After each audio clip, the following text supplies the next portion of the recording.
Oui, donc je vais tenter d'être bref parce que, comme on l'a dit ce matin, on pourrait en parler longuement de ce cours et peut-être des autres qui s'en viennent parce que j'ai un projet pour un autre cours là, basé sur l'observatoire qui a été créé pour ce cours-là. Le cours lui-même vient des cours de philo pour enfants qui se donnent à l'Université Laval depuis 1987. Le premier a été donné en 1987. Le but dans ces cours-là, dans tous les cours de philo pour enfants, qui ont pour titre Penser par nous-mêmes, c'est d'apprendre à faire de la philosophie dans le contexte pédagogique d'une communauté de recherche, avec l'idée, éventuellement, de pouvoir en faire avec les enfants. Ça, c'est le but de tous les cours. Comment on s'y prend, pédagogiquement parlant? On apprend à faire cela en le faisant, et non pas en le faisant expliquer par quelqu'un qui vous dit « Voici ce que c'est que faire de la philo avec les enfants ». Et donc, c'est de vivre l'expérience de la création d'une communauté de recherche, dite philosophique dans ce cas-ci, mais elle pourrait être pédagogique ou elle pourrait prendre une autre forme, mais c'est vraiment de vivre cette expérience-là. Et en vivant l'expérience, on apprend à le faire et éventuellement à le faire avec les enfants. La communauté de recherche, qu'est-ce que c'est? C'est d'abord et avant tout un groupe de personnes qui sont engagées dans une recherche avec un intérêt commun autour d'un sujet qui les intéresse. Du coup, il y a des échanges, du respect entre les personnes, de l'entraide, de la co-construction, de la collaboration. Ce qu'on va voir dans une communauté de recherche, c'est une diversité. Diversité de points de vue, diversité de styles de pensée, de manière de voir le monde. On va voir aussi des confrontations, bien sûr, mais empreintes de sollicitude entre les membres de cette communauté de recherche, ce qui va mettre en route une pensée dite attentive. Mais on va aussi voir des gens qui délibèrent, qui pensent ensemble, qui argumentent, qui vont mettre en route donc cette forme de pensée qu'on appelle la pensée critique, et qui vont quand même néanmoins faire appel à leur imagination, et donc il y a aussi la pensée créative qui est présente dans une démarche comme celle-là. C'est donc la rencontre de plusieurs formes de pensée, qu'on pourrait appeler une pensée multidimensionnelle, qui, lorsque réunie, donne l'occasion de former ce petit instrument très humain qu'on appelle le jugement, dont on manque souvent par ailleurs, bien sûr. L'idée étant d'en arriver de plus en plus à penser par et pour soi-même, mais avec les autres. Et ce que ça présuppose, c'est l'idée qu'on est faillible. Dans une démarche comme celle-là, on ne part pas avec l'idée, ou en tout cas, on arrive tranquillement à reconnaître qu'on peut se tromper, que c'est possible de se tromper, mais qu'il y a moyen de se corriger. Et donc, au bout du compte, l'autocorrection est l'élément central de fond dans une démarche comme celle-là. En 1987, quand j'ai commencé les cours ici à l'université, comme je vous le disais, j'invitais les gens à vivre la création d'une communauté de recherche. Ce sont des cours qui, encore aujourd'hui, se donnent de manière intensive durant des fins de semaine. Et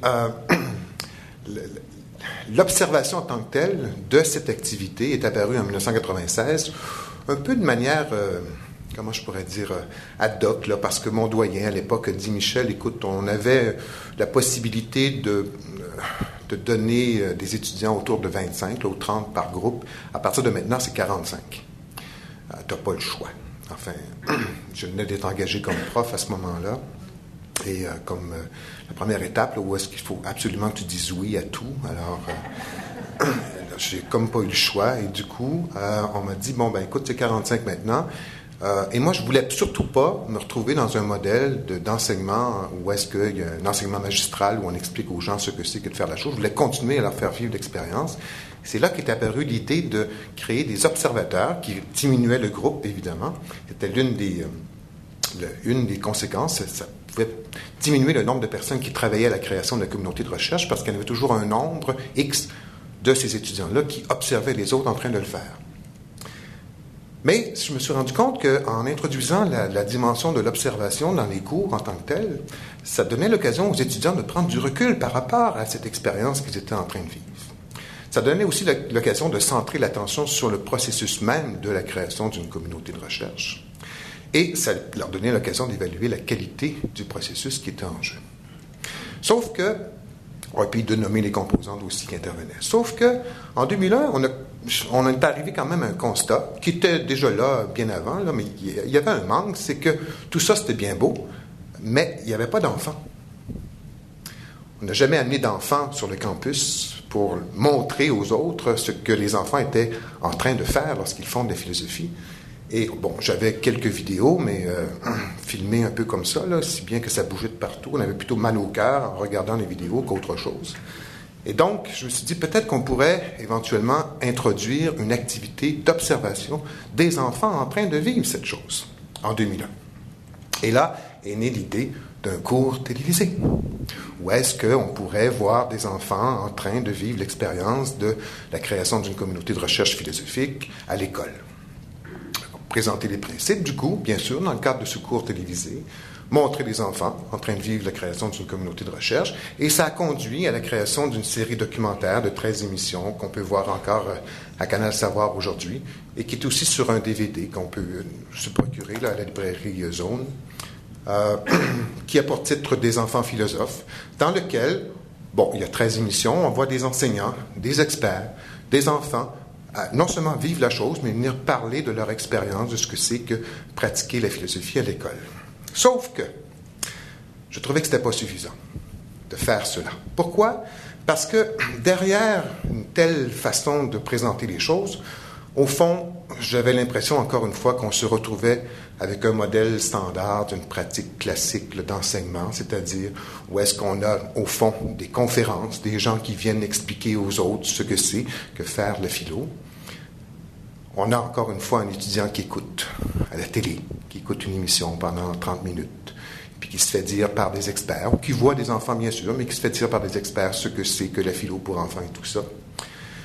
La réussite est foncièrement définie par un savoir qu'on emmagasine et puis éventuellement, bon, vient de livrer lors d'un examen qui est évalué par quelqu'un qui sait ce que vous ne savez pas. Ce que je voulais, c'est avoir, moi, plutôt un modèle qui était à l'image de ce qui se vit dans une communauté de recherche, c'est-à-dire un modèle réflexif d'une éducation ou d'une pratique critique. Donc, où ça prend davantage la forme de séminaires, de discussions, où les étudiants sont des personnes qui écoutent, oui, mais aussi des personnes qui parlent ou qui discutent avec d'autres. Que la réussite, c'est l'utilisation appropriée de connaissances, c'est pas simplement le fait qu'on a emmagasiné des connaissances, qu'on a l'occasion de manifester qu'on est capable de justifier ce qu'on dit ou ce qu'on fait. Et là, Marie-Claude s'est inspirée de cela, semble-t-il. Enfin, je te crois, j'ai vu. Où on a l'occasion de communiquer avec les autres, où on a l'occasion de tenir compte du point de vue des autres, du point de vue d'autrui, et où l'autocorrection devient de plus en plus présente, importante.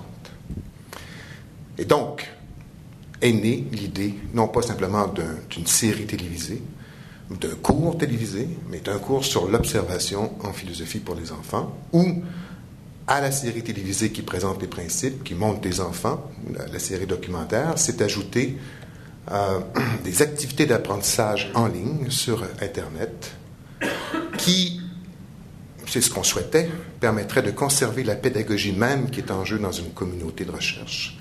Et pour ça, il a fallu créer un observatoire virtuel collaboratif, comme le soulignait Claude dans l'introduction.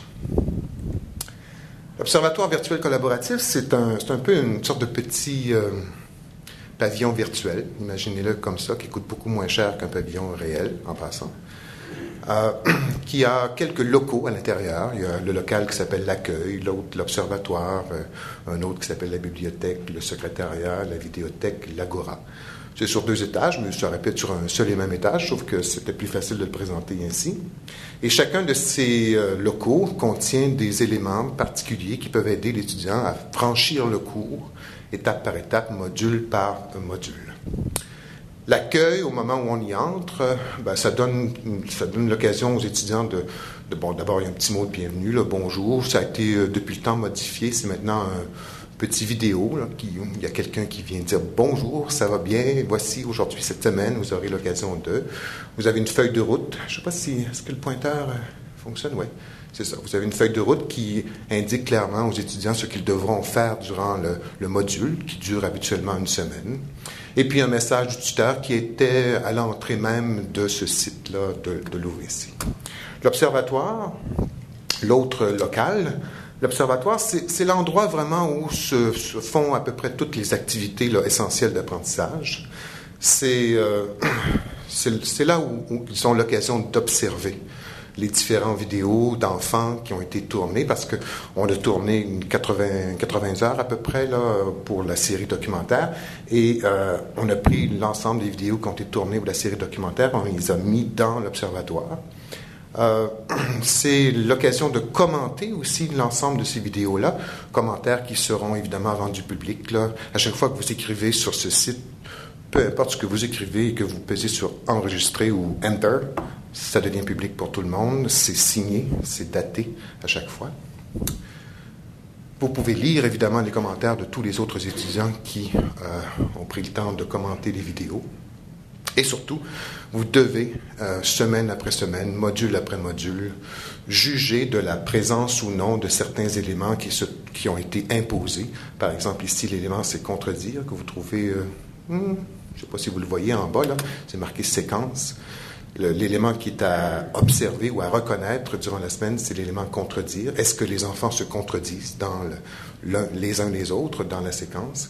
Et vous devez juger de la présence ou non de cet élément-là, ou dans ce cas-ci, de laquelle des deux séquences, B39 ou C09, est la plus représentative de cet élément-là. Et vous devez justifier, non seulement dire « oui, c'est là où, voilà, je pense que B39 est plus représentatif de cet élément-là », mais en plus, vous devez dire pourquoi vous pensez que c'est comme cela. On y reviendra de toute façon. Pour pouvoir vous aider à voir qu'est-ce qui est en jeu, par exemple, l'élément se contredire, ou peu importe les éléments, il y en a à peu près une vingtaine par cours, sur 13 semaines, là, vous avez la bibliothèque qui, elle, vous présente l'ensemble des principes, ou l'ensemble des textes, ou l'ensemble de la théorie qui vient supporter la compréhension des différents éléments à observer. Ces textes-là ont été réunis par ailleurs dans un livre qui peut être utilisé à part, là, mais néanmoins, tous les textes qui se trouvent dans ce livre se trouvent aussi sur le site. Dans le secret... Bon, alors, on y présente la théorie, la définition des éléments, donc les références possibles, les liens Internet dans la bibliothèque, il y a une série de... Ça vous renvoie un peu partout, là.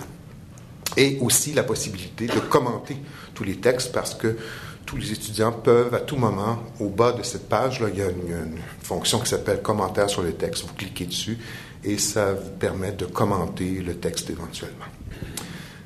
Dans le secrétariat, vous avez un peu une sorte de le profil personnel de l'étudiant. Où est-ce qu'il en est rendu dans son évolution, combien de points il a accumulé, les différents rapports qu'il a pu produire durant la session, de même que les commentaires, les résultats, donc les remarques ou les commentaires du tuteur, parce que tout le long de la session, ce que l'étudiant produit dans un cours comme celui-là, ce qu'il pourrait produire ailleurs aussi, c'est une série de rapports d'observation. Et ces rapports d'observation n'ont pas comme mandat d'écrire une réponse attendue de la part du tuteur ou de l'enseignant. C'est pas une pédagogie qui est basée sur la bonne réponse qu'on attend d'un étudiant, mais sur la capacité de bien justifier la réponse qu'il donne.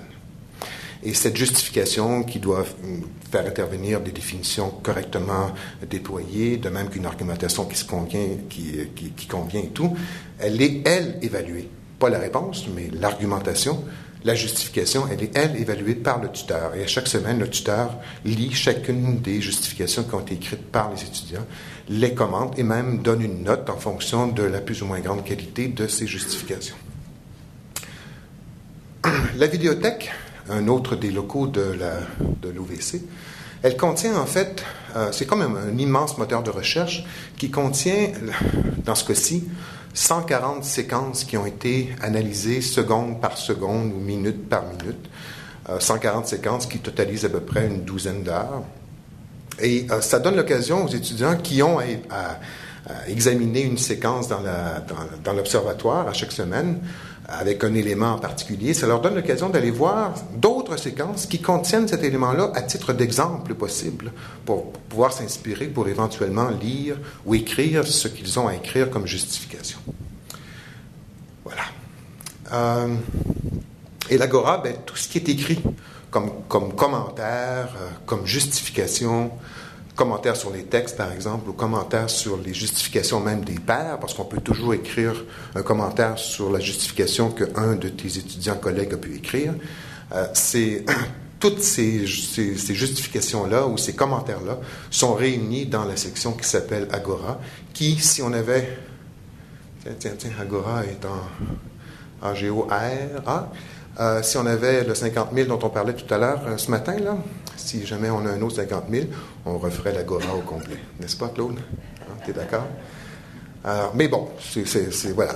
En 2004, c'était comme ça. Et puis, on a eu quelques offres possibles venant de l'extérieur de l'université, là, enfin des gens qui étaient intéressés à l'utiliser, mais pas assez pour avoir tous les sous qui nous permettraient d'aller jusqu'au bout de l'idée. Et encore là, même si on était rendu au bout de l'idée, je suis convaincu qu'on se dirait « Ah, tiens, il y a encore quelque chose à faire, il y a encore quelque chose à faire, il y a encore quelque chose à faire. » Donc, on peut, dans l'Agora, lire les commentaires sur les textes, les commentaires que les étudiants ont écrits sur les justifications de leur père ou sur les séquences.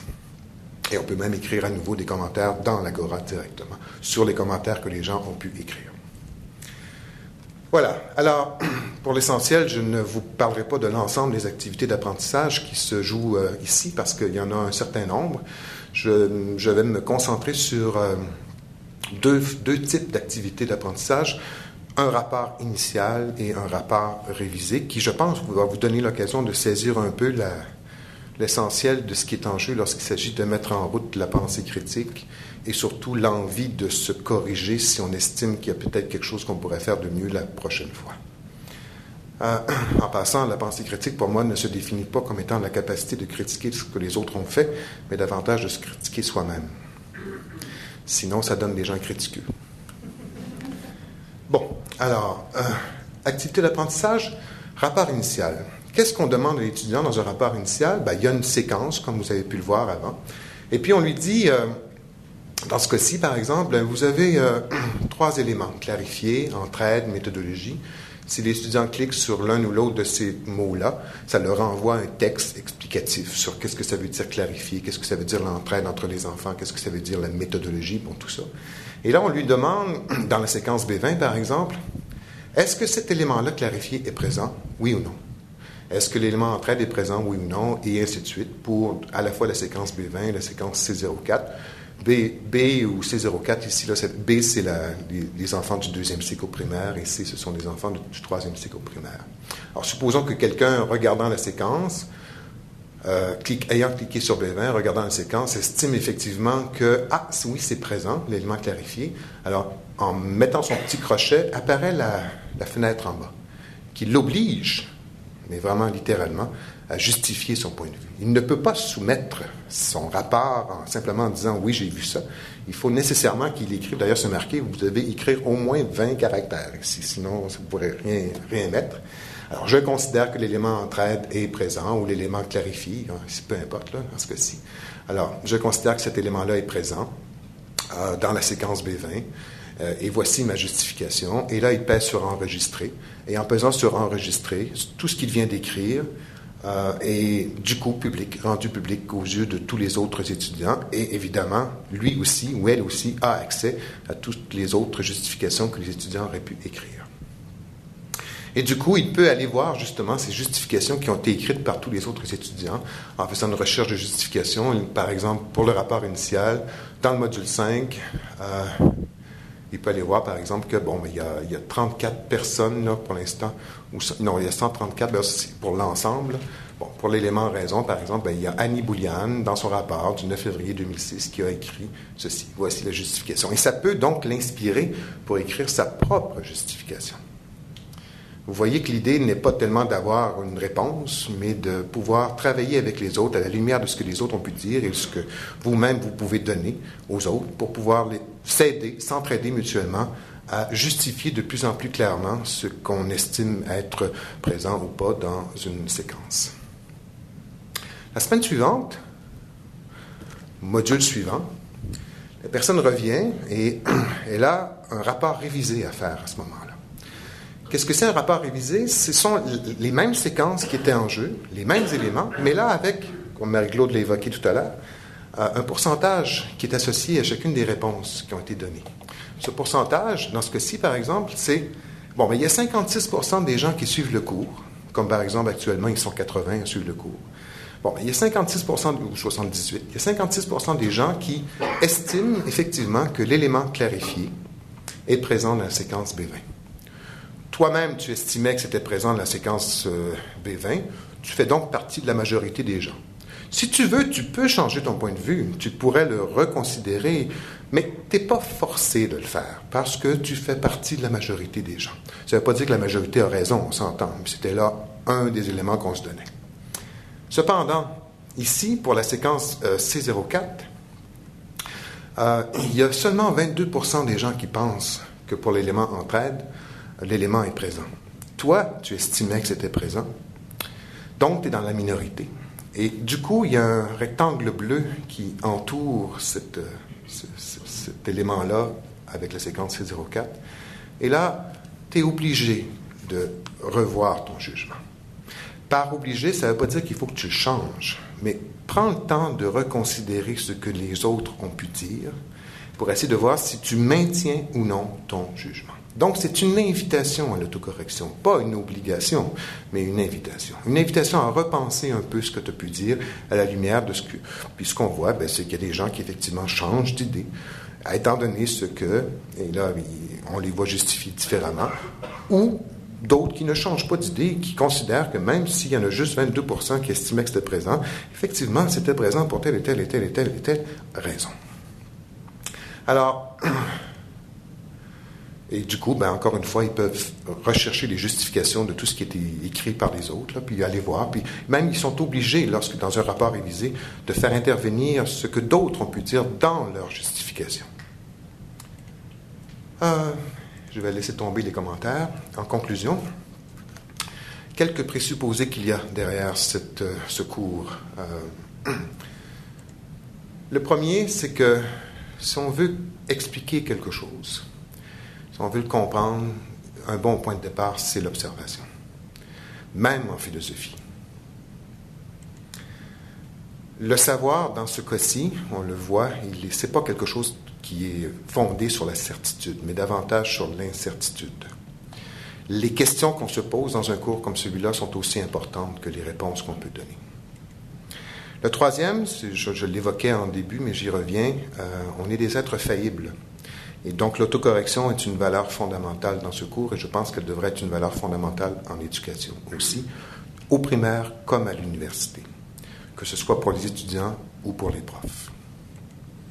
Quatrièmement, la formation du jugement critique devrait être et est effectivement un objectif de formation universitaire et je pense qu'on devrait lui accorder encore plus d'attention qu'on lui accorde aujourd'hui.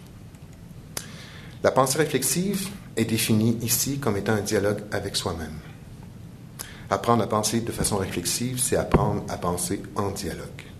Le dialogue qui est en jeu ici, c'est entre les étudiants par le biais de l'écrit. Illuminate m'a illuminé récemment et je pense que je vais l'utiliser dans le cadre du prochain cours qui va porter essentiellement sur l'animation d'une communauté de recherche. Ici, dans ce cours-là, il y a un module sur les 13 qui porte sur l'animation. Le prochain cours ne va porter que sur cela. Les 13 ou 14 modules ne porteront que sur ça. Je pense que le dialogue va prendre une forme moins écrite, plus orale, bien sûr. Et je pense que la communauté de recherche est un cadre favorable pour l'apprentissage d'un tel dialogue. L'autre présupposé, c'est que l'étudiant a le droit et le devoir de penser par et pour lui-même, à l'université comme au primaire ou au secondaire.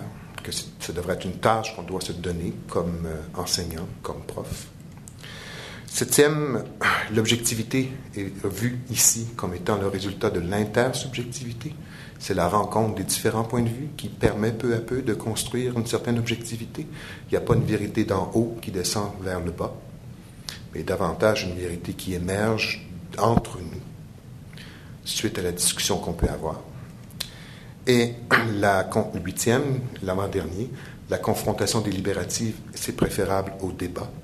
Par débat, je veux dire, ou par délibération, je veux dire quasiment l'opposé du débat. Dans un débat, on essaie souvent de convaincre les autres de ce qu'on ne croit pas soi-même, alors que dans une délibération, je pense qu'on essaie simplement de faire comprendre aux autres ce qu'on comprend soi-même, avec l'idée qu'en comprenant un peu mieux ensemble, on va peut-être y arriver ensemble. Et le dernier présupposé, c'est que tout cela est possible en classe comme en ligne. Et je pense que le cours L'observation en philo pour les enfants le montre un peu. Merci.